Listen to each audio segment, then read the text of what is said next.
भगवद गीता के 6वें अध्याय में अर्जुन श्री कृष्ण से जीवन में सफलता और मुक्ति प्राप्ति के लिए आध्यात्मिक ज्ञान और संयम की महत्वता के बारे में पूछता है। इस अध्याय का नाम आत्मसंयम योग है। इस अध्याय में श्री कृष्ण अर्जुन को अपने शरीर, मन और आत्मा के संयम के महत्व के बारे में बताते हैं। वे योग के महत्व को बताते हैं जो अपने मन को शांत रखने, संयम रखने और अपने शरीर को नियंत्रित करने के माध्यम से आत्मा के दर्शन को प्राप्त करता है। इस अध्याय में श्री कृष्ण ने कुछ अभ्यासों का उल्लेख किया है जो आत्मसंयम के लिए उपयोगी हो सकते हैं, जैसे कि मन को नियंत्रित करना, अपने आहार का ध्यान रखना और अपने संबंधों को आत्मिक दृष्टिकोण से देखना। श्री कृष्ण ने इस अध्याय में बताया है कि जो भक्त आत्मसंयम के माध्यम से आत्मा को अनुभव करते हैं, वे अपनी आत्मा को सब में पहचानते हैं और सभी जीवों में भगवान का अंश देखते हैं। श्री कृष्ण ने भी बताया है कि आत्मसंयम का पालन करने से जीवन के समस्त क्षेत्रों में सफलता हासिल की जा सकती है। आत्मसंयम के द्वारा जीवन के रिक्त समय में भी आत्मा को स्मरण करना संभव होता है और उस तरीके से अंततः अविनाशी आत्मा को प्राप्त करना संभव होता है। इस अध्याय में श्री कृष्ण ने आत्मसंयम के द्वारा जीवन को कैसे अधिक समृद्ध बनाया जा सकता है, उसके बारे में विस्तार से बताया है।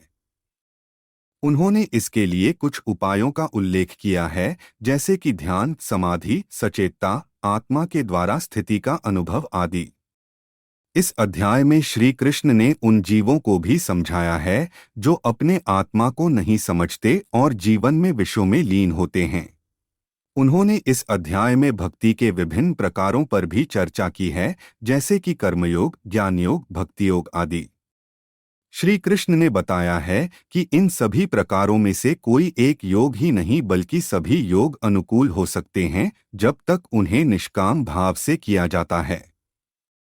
इस अध्याय में श्री कृष्ण ने भी बताया है कि अनेक व्यापारों में आसक्ति से रहने से अधिक उपयोगी होता है निष्काम भाव से कार्य करना।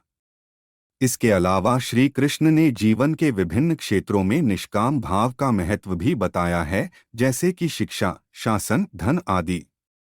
श्री कृष्ण ने इस अध्याय में भी बताया है कि जब तक मनुष्य अपने स्वभाव से अलग होते हुए अपने कर्तव्य का पालन नहीं करता है, तब तक उसे मुक्ति नहीं मिल सकती।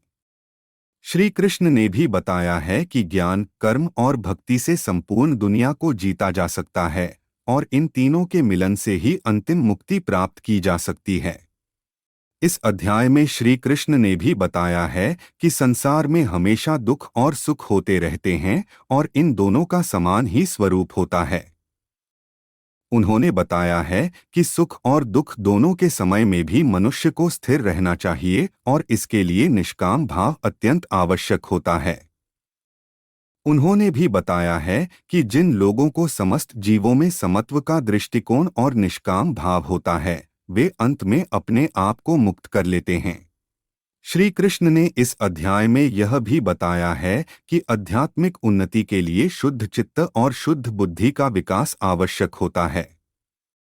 उन्होंने बताया है कि अध्यात्म का ज्ञान धारण करने से अंतःकरण शुद्ध होता है और इससे मनुष्य को संसार में आने वाले सभी दुखों से मुक्ति मिलती है।